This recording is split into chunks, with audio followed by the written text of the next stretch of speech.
Get your Bible.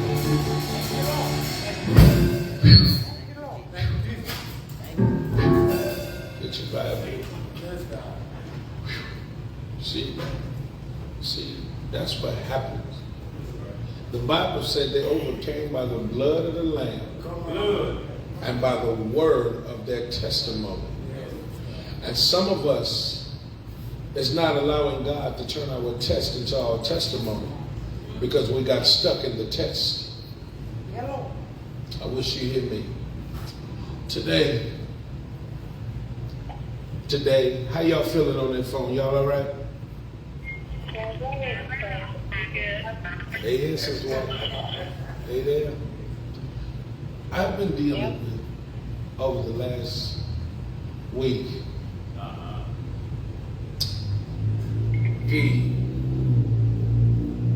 the mental instability that's plaguing our people, the people of God. I've never seen so many people at one time that's ready to explode. At one time. Frustration has set in. You've carried so much that if something else happens, it'll be 2-3 weeks before you can start worrying about it. Talk about it today. We'll talk about this. There's a lot of people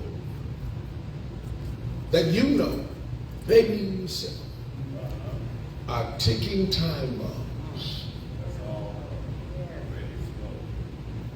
And you're slowly disintegrating yourself from the inside. We don't take it serious in our community, the rigors and the weight of being mentally unstable. And because we feel like people will judge us because of what we're going through, we carry stuff, we file it away, Tim. We don't close the chapter. Can I teach this thing in here today?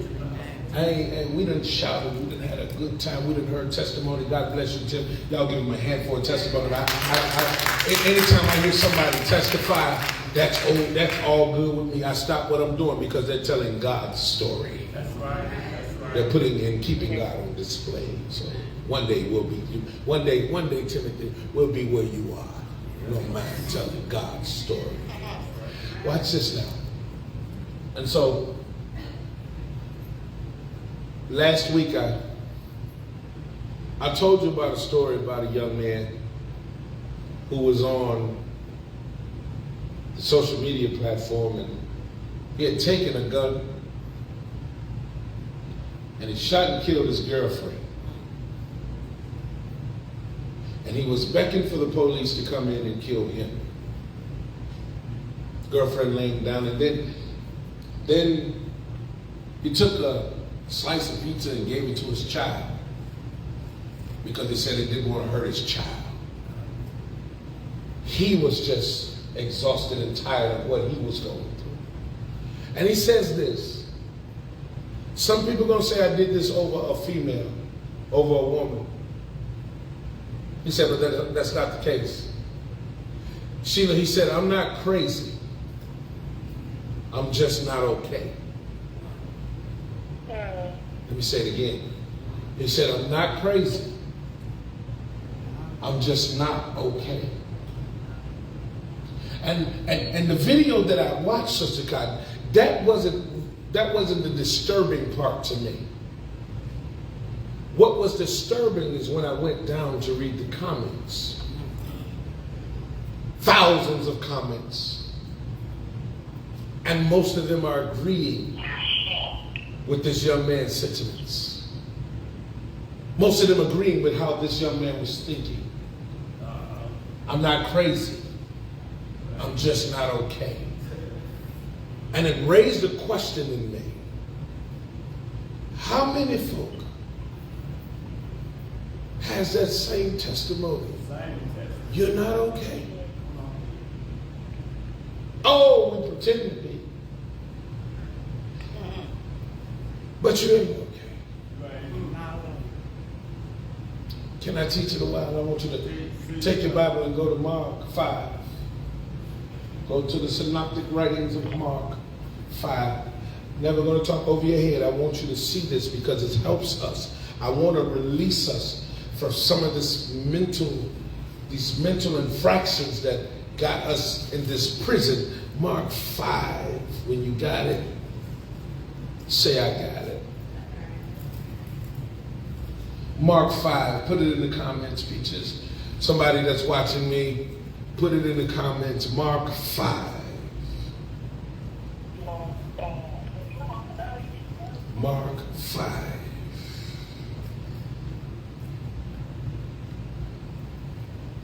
I'm going to take my time. I don't want to shout nobody, but I really think I think church needs to begin to deal with real life issues now. I know we know about Shadrach, Meshach, and Abednego. I know we know what David did with Goliath, but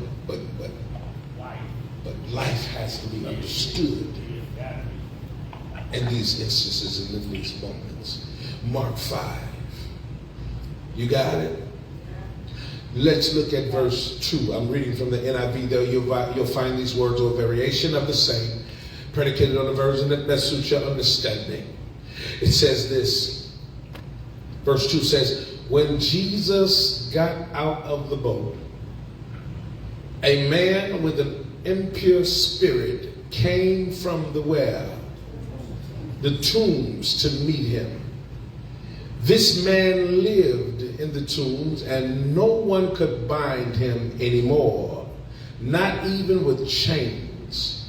For he had often been chained hand and foot, but tore the chain apart and broke apart the irons on his feet. No one was strong enough to subdue him. Night and day amongst the tomb and all the hills, he would cry out and cut himself with stone. The word of God for the people of God, and the people of God said. Let me just recapitulate verse 5 just for your understanding. Night and day amongst the tomb and in the hills, he would cry out and cut himself with stone. I just want to talk about, just for the moments that we have together, not crazy. I'm just not okay. Not crazy, I'm just not okay. Just reminded you of the story that I based this thing off about this young man, and it came up to my mind how many folk are not okay, and you're around them every day. Yeah. How many of us have to get up every morning and use every muscle in our body to create a smile, to create the person that we want life to believe we want to present to society, want to present to other people. And we know deep down inside there has been a storm brewing in us year after year after year. Some of us since we were children. And so we learned how to lie to get by and fake it to make it. Let me tell you something, black man, black woman, listen to me with both ears. And if you can't hear this, put the phone on your other ear. Mental illness is a real thing. Mental illness is not only a real thing, but it's a very serious thing. As I told us last week, mental illness is what would have 16-year-old boy load up an AR-15, walk into school and shoot many 10 and 12-year-olds. Mental illness have us afraid to leave our own home thinking someone is following us. Mental illness will have us hearing voices in our own head. And can I make a personal plea for the man folk in this room? I found out that even in our great nation, in our great country, Peaches, that they have a lot of programs set in place for women. They have avenues and they have institutions to help a woman go through stuff. But what about the men? There are a whole bunch of us walking around every day that's not okay. Because life has expected some things from us that we weren't able to facilitate or even deliver at the time when life was calling it from us. And so it caused us to be a little unstable. Yeah, what about your son, grandson? That's not okay. Last week, I told us that Jesus says, oh boy, that we should love our neighbor as who? I need all of y'all to come in here with me. He said, love your neighbor as yourself. But the problem is, Tim, on the outset, is that we have not learned how to love ourselves. And so it makes it hard to love your neighbor. A lot of us have gotten comfortable with living our lives from the outside in instead of the inside out. And so because you have never got to learn to know and love yourself, then your life has been influenced by that which is around you, and that's how you come up with the principles by which you live by. So we live from the outside in. We want to present to life the person, Brother Bogan, that we want them to believe that we are. And so we'll try to take on the personification of somebody else or something else. That's why Michael Jordan can make the same shoe for 30 years and still sell. And every year they get more and more expensive. Because we're living from the outside. But can I tell you, listen, watch this. Principles. Church say principles. Principles is the one thing about you that does not change. Principles is not the same as emotion. Love is not an emotion when you love for real. Love is a principle. That means whatever goes on, you still love. Principle is that thing that's a cousin to what's called your character. Church say character. Let me show you what a character is. A is A in Wisconsin. B is B in Wisconsin or Illinois. C is C in Wisconsin, Illinois, or down in Mississippi. 1 is 1, 2 is 2, 3 is 3. Those are called characters. That means they never change. Are you following me? And since we've become intimately acquainted with living our lives from the outside in, then most of our principles come from some source external us. Most of the stuff that we value, that we've held to allowed to become the principles or the foundation of in our lives, because we're not in love or we don't really know how to love ourselves, it had to come from either three places. Write it down. It either come from a generational curse, past trauma, or somebody else's experience. Take a deep breath. Generational curses, what are you talking about, Pastor? Generational curses, that's a real thing, especially in the black community. We don't want to acknowledge it, Madam President, but it's a real thing. Generational curses, that's that thing that's been handed down to you through your family. And it really had nothing to do with you.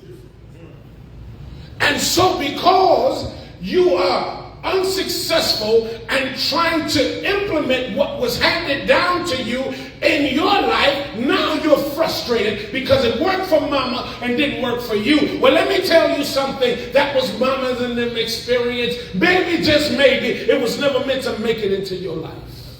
What are you talking about? You're talking about, I may get in trouble, but I can tell you the story, right? I can tell the truth. My mama, when she got mad, she slapped my dad.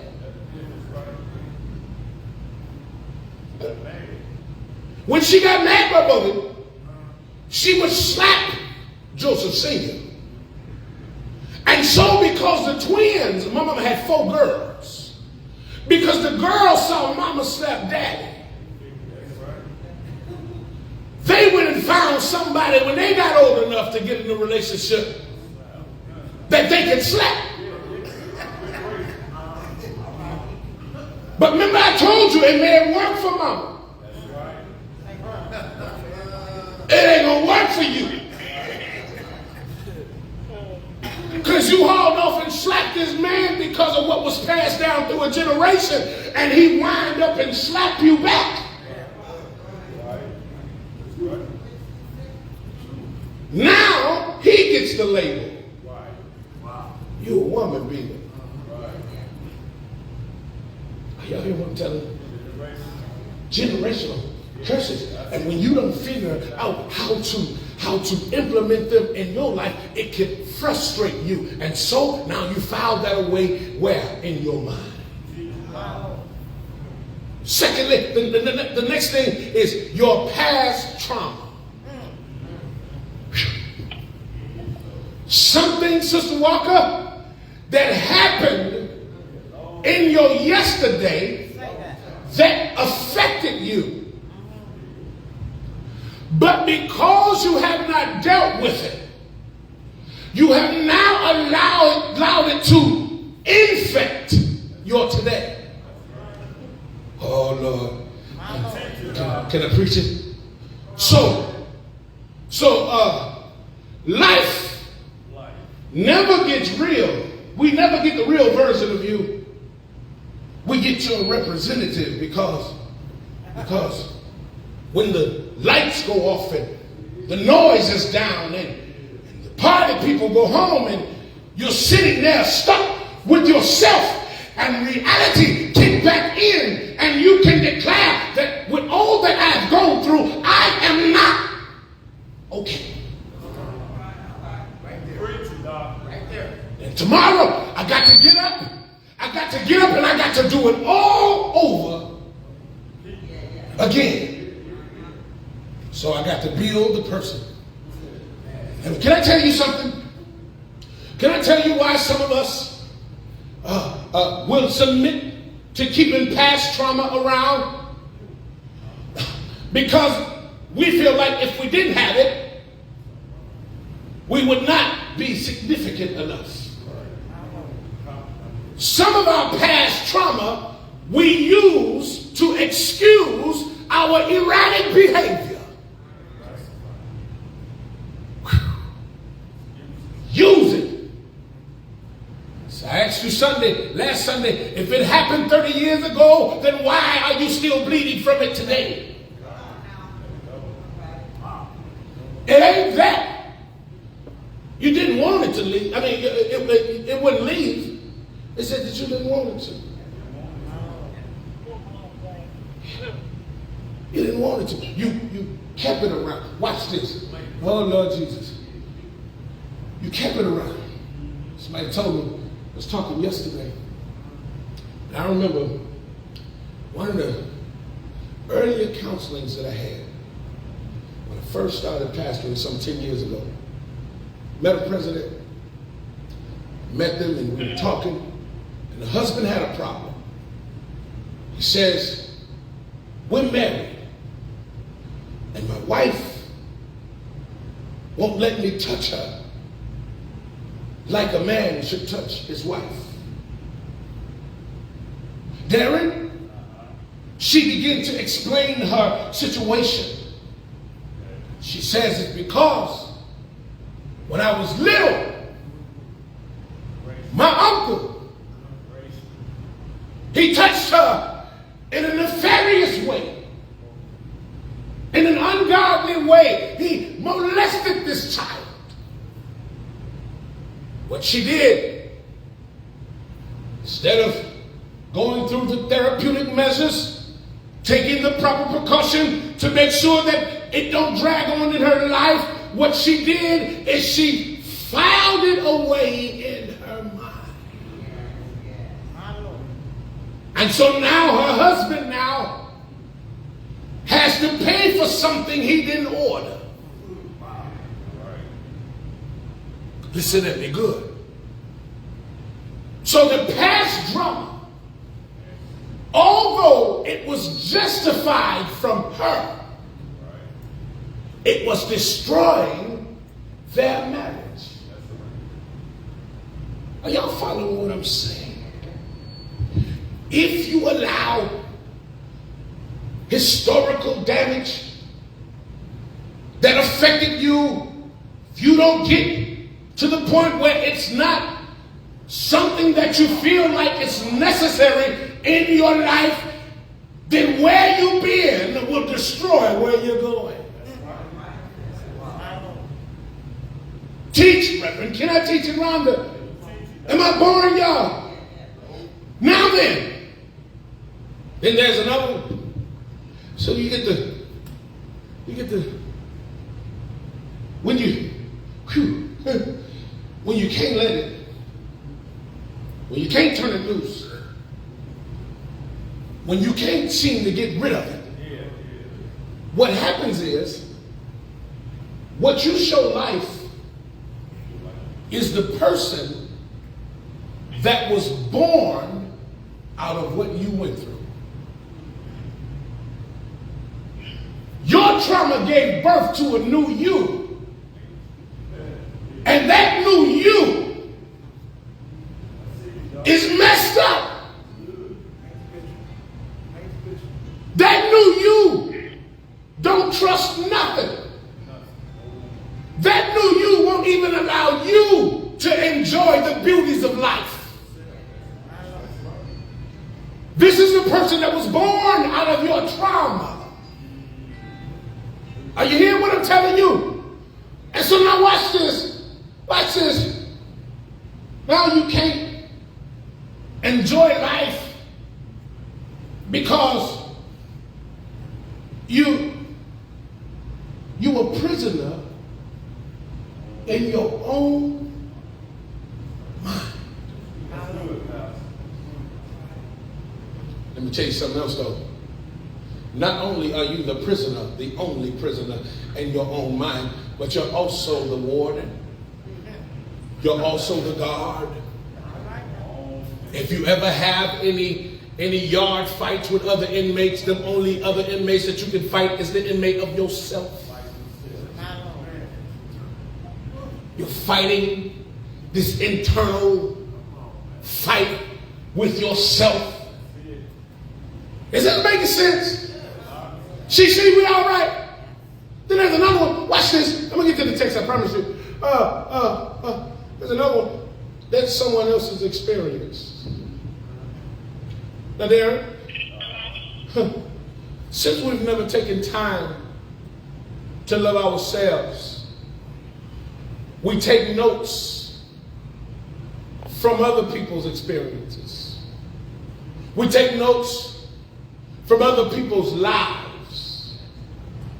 We adopt stuff that was never really for us. And then once we find out that the thing that worked for that person that we took the notes from is not working for us, now we're frustrated. Now we're what's called in our feelings. And then here's the thing. When you have not got intimately acquainted with loving yourself, Sis Con, what we do is we try to put ourselves in the position that everything we get ourselves involved in, we have to make sure that that person or thing makes us feel loved. So, don't hook up with nobody that don't make us, that don't hold us to an extent. We can't hang around people that don't acknowledge that we're in the room. We want people to tell you that you're pretty. You want people to tell you that, oh, you got it going on, or you solid, brother, you the man. You want somebody to tell you that because you have not first told yourself that. And so, now watch this. When those things and people that you are depending on, external you, meet you with what's called disappointment, disdain, or deceit, guess what? You take that now, and that now becomes a principle by which you live your life. So I don't trust nobody. Because you didn't do what I thought you should have did. You mismanaged. I looked for you to love me. I needed you to love me because I'm not too sure about how I feel about myself. Take a deep breath. And so Sheila, now, when we deal with somebody else's experience and it don't work out for you, Darren, now you're frustrated. You're frustrated. Pay attention to me, everybody. Check this out. And when you become frustrated, you're no longer interested in living your life forward. You're living your life side to side. Lateral moves. What does that mean? What does that mean, Pastor? That means you're living your life sideways when you can stick around everything that looks familiar to you and the stuff that you learned to own and trust. You have no interest of moving forward. And so you go sideways. You break up with this guy, and then you go find the exact copy of him over here. You uncomfortable and argue about this job, and so you quit this job and go find the same one over here. Because you're scared to come out of what's called your comfort zone, and it is safe. But you're frustrated, and then you say, don't nobody understand me. Don't nobody understand, and you feel like you're alone. Feel like you're in this box. Because guess why? Because you're expecting. Now, notice all the stuff I told you about. I told you when it becomes frustrating to you, what do you do with it? You file it away in your mind. Then you got the nerve to say, don't nobody understand me. Baby, here's a reality check. How can you expect us to understand you when you don't even understand yourself? You don't understand yourself. And now you're frustrated because can't nobody take on the task of weeding and deciphering the storm that you've allowed to brew in your mind throughout your entire life. Now you want to kill yourself. Right. Yeah. Makes sense, God. So you're afraid. You're afraid. You're afraid. You want to move forward. You know things can get better. You know things. You see it happening for other people. You know that things can happen. But watch this. You're so full. You're so to the brim that you don't feel like moving forward, because if you take one more step forward and something else happens, you gonna snap. You gonna lose your cool. I would venture to say, I bet you we know somebody, Sister Bogan, that is around us every day that's on the verge of snapping. Anybody ever just want to go off? And now watch this. After you go off and you ask the person, what's wrong? They'll tell you, I don't know. Either they tell you, I don't know, or they'll tell you, everything's wrong. It sounds comical, but it's the truth. Everything is wrong. And here's the reality. You don't even know where to start. This is what makes you frustrated, because you don't even know where to start to fix it. Because the last thing that went wrong was just the straw that broke the camel's back. It wasn't what the real reason why that got you ready to pop in the first place. Take a deep breath. So, I hear what you're saying, Pastor. That's not me. I hear what you're saying. I heard everything you're saying, Pastor. See, some of us think because we ignored it, it's gone.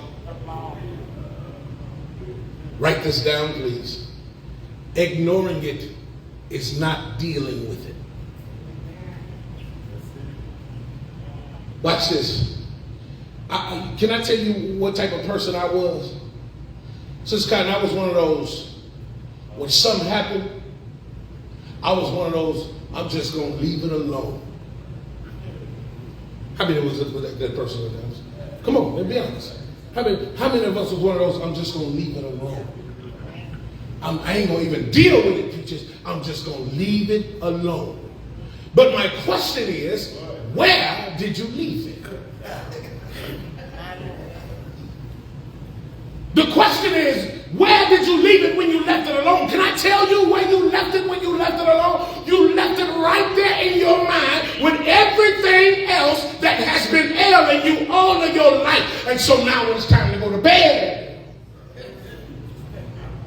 you have to negotiate with yourself to find sleep. You find yourself like this man. I told you I had to get to the text. Come on. You find yourself like this man. And verse 3, it says this man lived in the tombs and no one could bind him anymore. You find yourself like this man. Watch this. Your mind begin now to play tricks on you. I asked myself when I studied this, Tim, I said, why is this guy hanging out in the graveyard? Why is this guy hanging out in the graveyard? I'm glad you asked. You asked all the right questions because the Lord gave me the answer. Can I tell it to you? He had to surround himself with things that are conducive with the way he was thinking at the time. Come here. Come here. He had to put himself around things that had no life, had no drive, had no heartbeat, had no ambition, because that looked like what he was thinking. Come here. Let me help you understand why you're hanging around some of the stuff. And when you got a person that's dealing with mental illness and mental infractions, even if they don't want to talk about it, can I tell you why you're hanging around some of the things you're hanging around and going, some of the places that you're going around? Preachers, can I help us understand? The only reason why we do it, or the main reason why we do it, is we have to be around stuff that justifies our thought process. You think about yourself, you ain't nothing, you gonna go hang out with nothings. You got to surround yourself with that which justifies the way you think. This is why he's hanging out in the graveyard. Look here, look here. Can I take it a little farther? And if you find yourself in a situation where there's something that don't justify the way you think, so you can be fortified, so you can be secure in your thought process, you will make whatever situation it is look like the way you think. That's why you'll mess up a good relationship. Because Junebug from back in the 80s messed your mind up. Now you done ran across the old snuff skeeter that worked down there at Case. Got him a good job, may have a big old belly on it, may have a little ugly car, but he working and worked it. He got it going on in some kind of way, just freshly moved out his mama's house, and he was ready to make you the happiest woman alive, but because he don't look like Junior, you got to deal with him as long as you need to deal with him, so you can find a characteristic of Junebug, so you can trust this cat.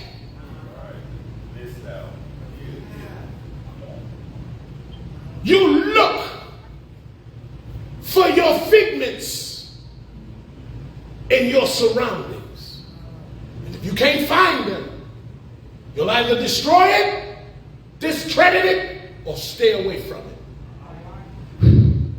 Am I doing all right? Watch this. So his problem is now when you have to make things look like the way you think. When you have to make things conducive to your mindset, you begin to do what's called live in your own head. And can I tell you something? That's one of the most dangerous places to take up residency. That's one of the most dangerous places to take up residency when you're living in your own head. Because it'll cause what's called paranoia. And you think folks chasing you, and you're walking by yourself. Living in your own head will cause you to create whatever you want to create conducive to your thought process. You think you're in control the whole time. Let me tell you, remember I said this the other day? Watch this. Red fire truck. How many of us just saw one in our head? That's how easy it is to put something in your mind. Now watch this. Because I said red fire truck to you, and I just explained what I did, you can kick it out your mind. But what happens when it's created by you? What happens if you keep calling your child bad? Then he ends up going to jail. What happens? What happens if you keep calling yourself crazy? And then you end up crazy. Somebody say, I'm not okay. I'm not okay. Watch this. Also, I gotta go. Also, like the man in verse 4. Since, watch this, look at verse 4, read it real fast, I gotta explain it. Watch this. For he had often been chained hand and foot, but he tore the chains apart and broke the irons. No one was strong enough to subdue him. Verse 3 had said this, the man lived in the tomb and no one could bind him anymore. When you catch a person that's living in their own head, they reject all the help that reached out to them. Look at the text. The Bible said, no one can chain him anymore. And then it goes on to say, no one was strong enough. So now because you've become the judge, the juror, the executioner, the prisoner, the warden, everything in your own mind, you're living there. Watch this. Don't nobody want to be around you. You don't want to be around nobody. And watch this. Everybody is wrong except you.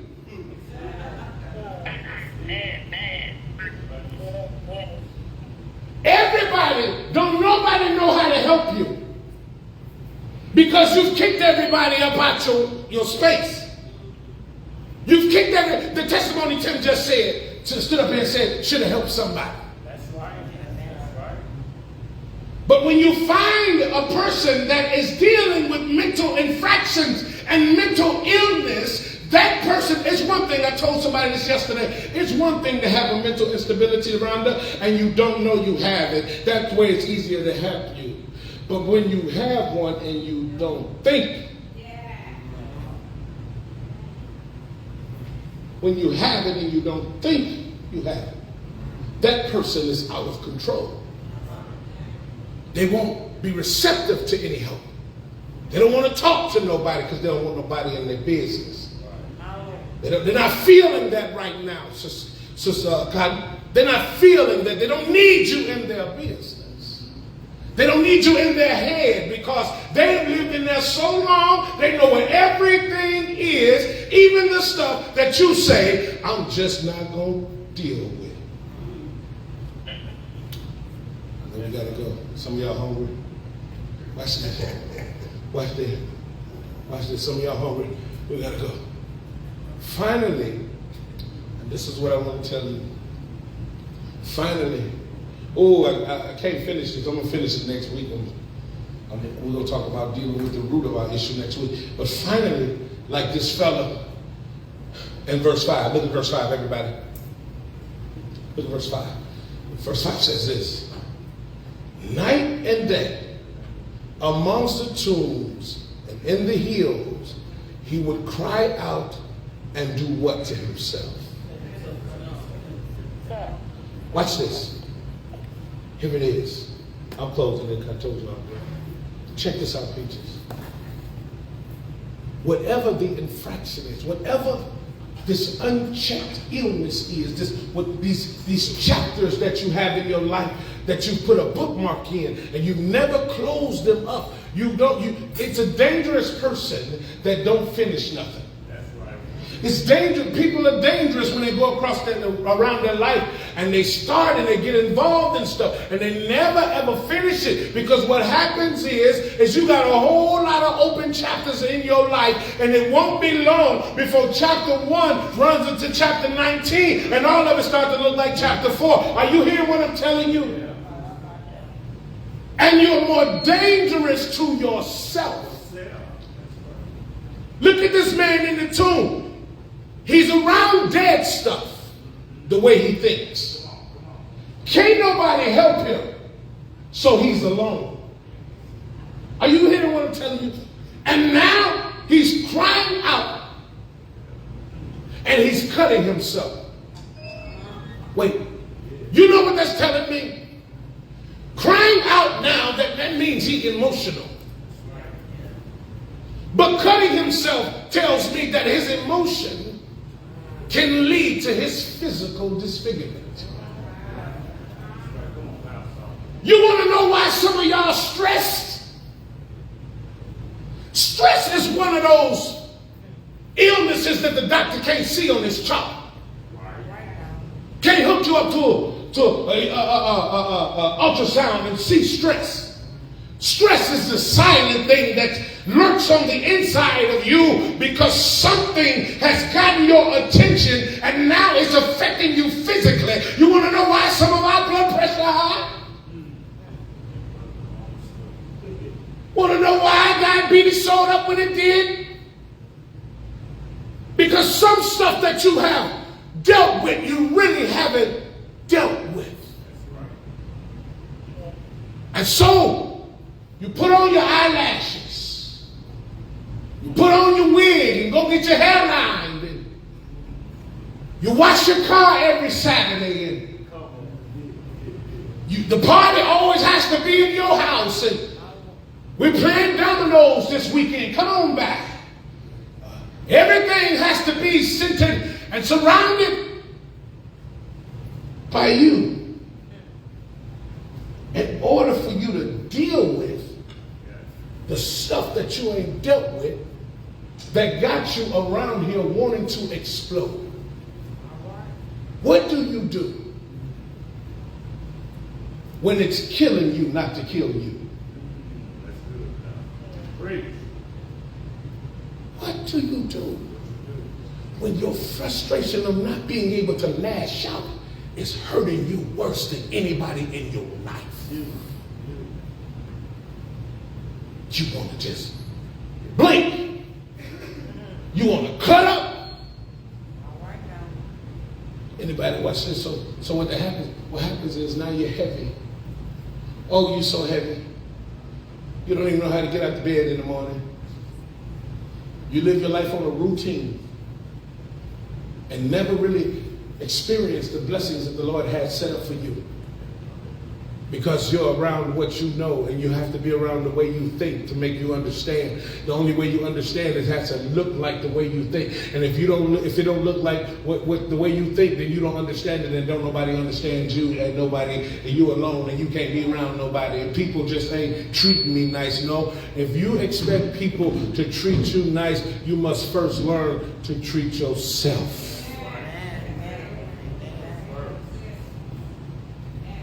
Tell somebody to let it go, let it heal so you can let it go. If you never let it heal, then you'll never let it go. If you never let it heal, you'll never let it go. It happened. And I want you to get intimately acquainted with living your life from the inside out. Show the world who God, everything, write this down please. Everything that God destined for you to be, or you were designed to be, Peaches, listen to me. It was born with you. It came to life with you. But you don't never let it fester. You don't never let it bud or sprout. And you'll continue to try to mimic the life that you see around you. And the world never got a chance to see you. Are you okay? That's the question. Are you okay?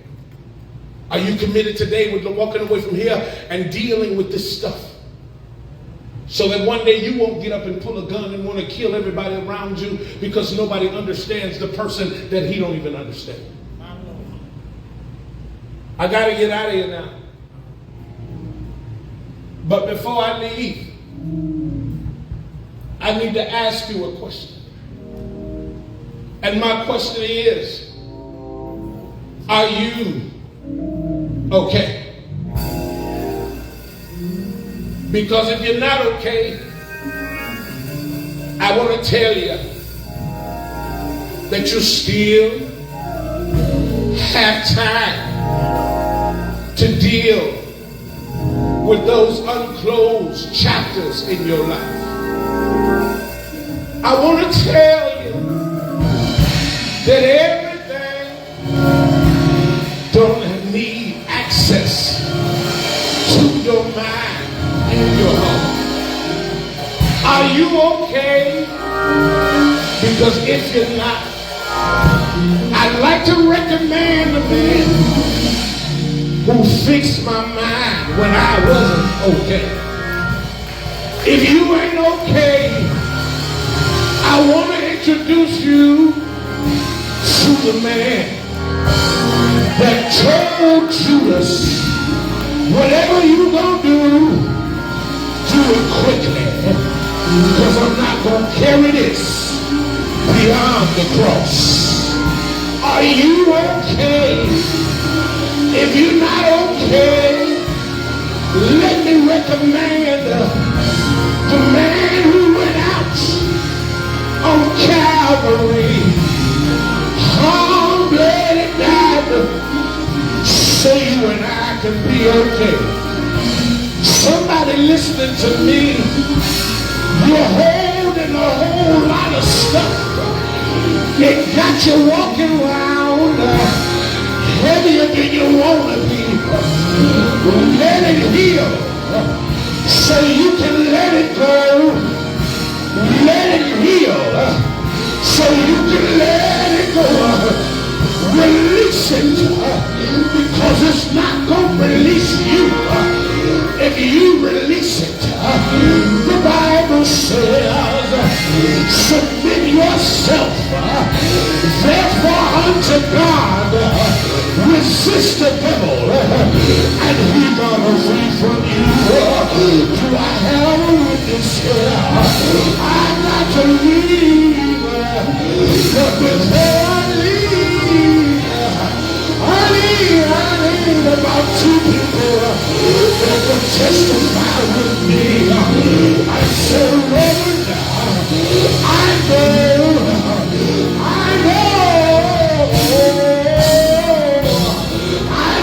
the Lord, I know what the Lord can do. As a matter of fact, Sister Walker, it ain't no what God can do, what he did for my mother, what he did for my father, he's able to do the same thing for you. I need to find two people, and I make three. They say I got a story to tell, and my story is I'm not all I should be, I'm not all I'm supposed to be, but one thing I know, I've been born again. I said I've been born again. And if you've been born again, I want you to raise your hand. If you're not afraid to let the road go, but you've been born again, you got a brand new walk, and you got a brand new talk. Tell somebody, the person you see today ain't the person that was back then. I let some stuff go, and because I let it go, I'm stronger, I'm wiser, I'm better than I was before. So I love you, but before I leave, can I ask you a question? Can I ask you a question? My question is, ain't he alright? Ain't he alright? I said, ain't he alright? If you know he's alright, why don't you shout yeah? Why don't you shout yeah? Shout yeah!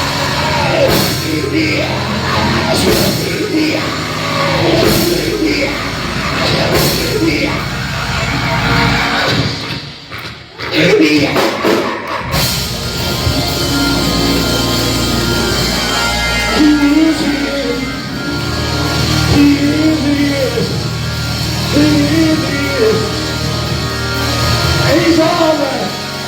Wave your hand and know he's alright. I want to tell you something. I want to tell you something. I want to tell you something. Who the Son set free is free indeed. I don't want to tell your testimony, but if you've been free today, lift your hands and say, I'm free. Come on, say it out. I'm free. I'm free. I'm free.